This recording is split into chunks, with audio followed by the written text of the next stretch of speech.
জায়গাটা তোমরা কেউ চিনতে পারছো? হ্যাঁ, এটা আমাদের ভট্টনগর মেলা। আজ ৮ই এপ্রিল আর আজ কিন্তু প্রচুর পরিমাণে বৃষ্টি হয়েছে। আমরা যখন বেরোই মেলার জন্য তখন কিন্তু বৃষ্টির কোনো নামোনিশানই ছিল না। আর রাস্তায় বেরোনোর পর কিছুক্ষণ যেতে এত বৃষ্টি শুরু হয়ে যায়, প্রায় আমরা বৃষ্টিতে অনেকক্ষণ আটকে থাকি। আজকের মতো এতক্ষণে বুঝে গেছি যে মেলা কোনোভাবেই খুলবে না, তাই এই বৃষ্টির মধ্যেও খুব কষ্ট করে বলতে পারো মেলায় গেছি। আর খুব ভয়ে ভয়ে পা ফেলতে হচ্ছিল, কারণ ভীষণ স্লিপারি ছিল জায়গাগুলো।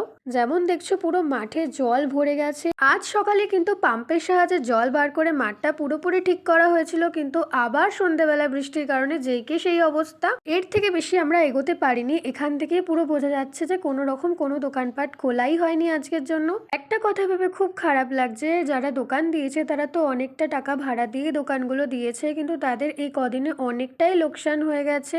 আমরা যখন এখানে ভিডিও করি এক দাদার সাথে আলাপ হয়, উনি কিছু বলতে চেয়েছেন, তোমরা শুনে নাও ওনার মুখে। আমাদের এই মেলা দিন ভর বৃষ্টি, আমরা ঝড়জলে অনেক ক্ষতিগ্রস্ত।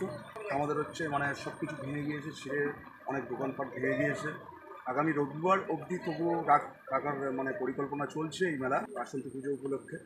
তো তোমরা শুনে নিলে ওনার মুখে যে মেলা কিন্তু এক্সটেন্ড করা হয়েছে, আর আমরা একটা প্রস্তাব রেখেছি সেটাও শুনে নাও। পয়লা বৈশাখ অবধি নেওয়ার চেষ্টা করব, আমরা মেলা কমিটির পক্ষ থেকে করবো। হ্যাঁ, তাহলে খুব ভালো হয় আর কি, সবার জন্যই ওটা বেটার হয়।